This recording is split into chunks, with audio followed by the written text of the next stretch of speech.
Coinbase concerned about ongoing regulation by enforcement in Australia last month. A senior regulator warned an audience of industry goers to fall in line with the precedents set in the recent cases it has filed against crypto entities.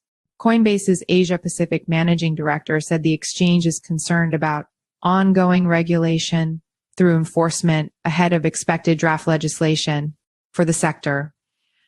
Australia's Treasury is planning to introduce a draft legislation for the crypto sector by the end of 2024. Nasdaq-listed cryptocurrency exchange Coinbase Coin is concerned about ongoing regulation through enforcement, which is not helpful to the overall direction of the industry in Australia ahead of expected draft legislation. Senior executives of the cryptocurrency exchange told CoinDesk in an interview, "We want to avoid ongoing regulation through enforcement, given all the healthy interactions we've had with regulators in recent times, which didn't exist earlier."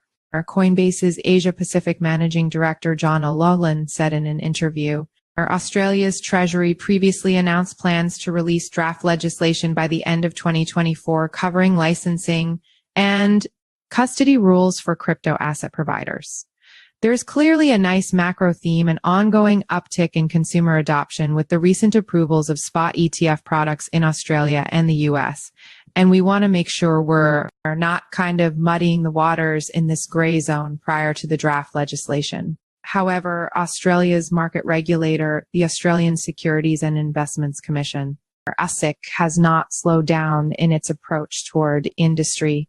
Last month, Dr. Reese Bolin, senior executive leader of digital assets at asic, warned an audience of industry goers to fall in line with the precedents set in the recent cases it has filed against crypto entities. asic has sued Binance Australia and social investing platform eToro, while major banks of the nation have imposed partial restrictions on crypto citing scams and are appealing recent judgments that, at least in part, were in favor of crypto entities such as Block Earner and BPS Financial Pty Ltd. BPS. We've been quite vocal with our concerns about asic potentially just continuing to make enforcements during the 4 or 5 roundtables in recent weeks, O'Loughlin said, even though he complimented a new asic team for very much reaching out to all industry players, proactively having a coffee conversation with 50 or so groups. In July, a parliamentary committee report recommended that the Australian government recognize that asic has comprehensively failed to fulfill its regulatory remit. Earlier this month, Coinbase hired David Menz, who held senior positions at asic and the Australian Treasury's digital assets and crypto unit as its APAC policy manager. Our current policy priority is to continue to foster those relationships with both asic as well as Treasury, Menz said. We will be putting a large amount of effort into that response to exposure draft legislation when it does come out.